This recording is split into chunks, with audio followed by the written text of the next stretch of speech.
Practice mode in Tekken 8 has quite some depth, and sometimes it can be daunting on what to really prioritize in this mode. Should you specifically practice combos every day? Should you specifically practice punishment, throw breaks, blocking lows, frame data, all that jazz? There's a lot and it can be hard both as a new player, even an intermediate to an advanced player as well. So in this guide, I'm going to show you guys the most important functions that you should prioritize every time in practice mode, whether you're queuing up for ranked, about to play some friends, or just at your free time. Okay, so first let's get the obvious out of the way. Practice your combos. Now, I suggest having one specific combo from each of your characters launching counter hit tools and natural launchers as well. I have seen people practice way too many combos in practice mode. I've seen people spend over 2 hours, and I'm serious. I've seen a friend of mine spend over 2 hours just practicing combos, right? I know combos are like the go-to. People love,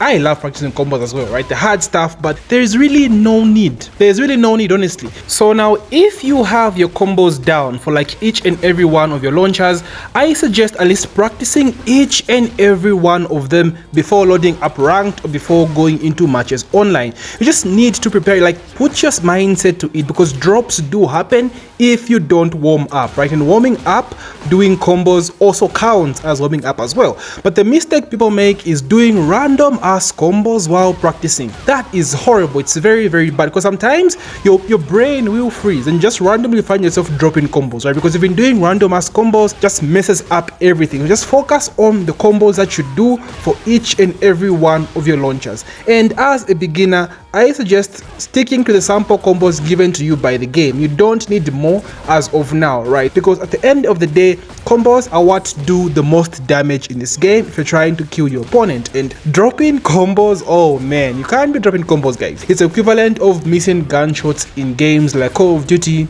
Apex Legends, or Fortnite, right? That's the basic stuff of a fighting game.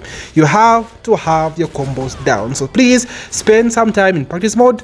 Don't practice, filter combos, random combos you see online. Focus on the combos that you have for every single one of your characters' launches, and trust me guys, you will find your execution improving, get better eventually. Then you'll start going for the advanced combos. Number 2, spend some time in punishment training, and this is perhaps the most important one and the most underrated one as well. Now, this applies to everyone, beginners, intermediate, high level. I don't care if you've won Evo 11 freaking times, this is a must do. In the words of Aslan Ash, she was once asked, what do you really do to be so good at blocking lows? And this man said he practiced blocking one particular low over 100 times. So think of Jin's down 2. He practiced blocking Jin down to 100 times, right? So this is where punishment training is. Our minds need to get used to certain aspects of seeing something directly. In the case of Tekken, it needs to get used to seeing certain animations as well. So it's not just about the frame data. Okay, this low is unreactable, so you can't block it. There's some times where you actually know, okay, he's gonna do this slow, right? So you train your mind to be ready for those particular lows. And now this applies to frame data as well. The punishment training will actually show you which move you have to do for what particular punish. So you can start on the normal mode first, as you can see. So the normal mode of the punishment training will show you the punish before the CPU actually throws out the move. So you're ready for what to use as your punish. In the hard mode will show you the punish after the move is done. So the hard mode is what you need to prioritize, right? Because that's how you basically react in a real-time match. You react to what they throw out, then you punish them. So guys, this is a must do. There are no exceptions. You want to get better, boot up punishment training right freaking now. This is especially important against characters that you're not very familiar with. I right now still don't have that much Reina matchup knowledge, right? So I usually throw Reina up in punishment training and just see how good I can do. And this has helped me. I'm getting used to seeing this bitch every time online. Yo, no hate Reina, shout out Reina, I love the character. Punish these lows, punish these mids on block, and punish them specifically with a character that is your main, right? So put yourself in practice mode, choose your main character, then put the CPU, right? A character that you're not really used to fighting, and see how best you can deal in terms of punishment. Number 3, watch your replays in My Replay and Tips. This is also a very overlooked feature and very underrated. And I mean, watch the replays where you sucked, where you dropped those combos, where you lost, where you weren't playing well. I know how salty it is to watch your losses back. No one likes watching losses, guys, but this is hella important if you're trying to improve. Now, for example, let's say you're in ranked, right? Now, the thing about ranked is you usually fight the same person, right? They usually run it back, and I don't know how the matchmaking works, but you keep running into the same player for quite a while, right? I've deathmatched the same people in ranked so many times. It's crazy, like it's crazy. So if you're smart, you run into this person and he's using Raven, and you have zero matchup knowledge against Raven. You lose that set and you rank up again, find the same person again. So what you should do is, when you lose the next game, close the game for a bit, go to my replay and tips, and just watch it and see the tendencies of your opponents, what he's spamming, what he's not doing correctly, and how you can capitalize off of that. The thing about my replay and tips is kind of like punishment training, but in real time, right? And this shows you what you did, or how to break a throw, the correct punish for every low block if something is unsafe. My replay tips is going to show you that. So you can go to practice mode real quick. My replay and tips real quick. Boom, check out what you did wrong, maybe something he's spamming, figure that out, then go back to the matchmaking, run into him and just cook his ass. I have done this so many times in ranked, it's ridiculous. This feature is really, really good. There's a reason why Harada and Malcolm Ray really try to sell this so much in their dev talks.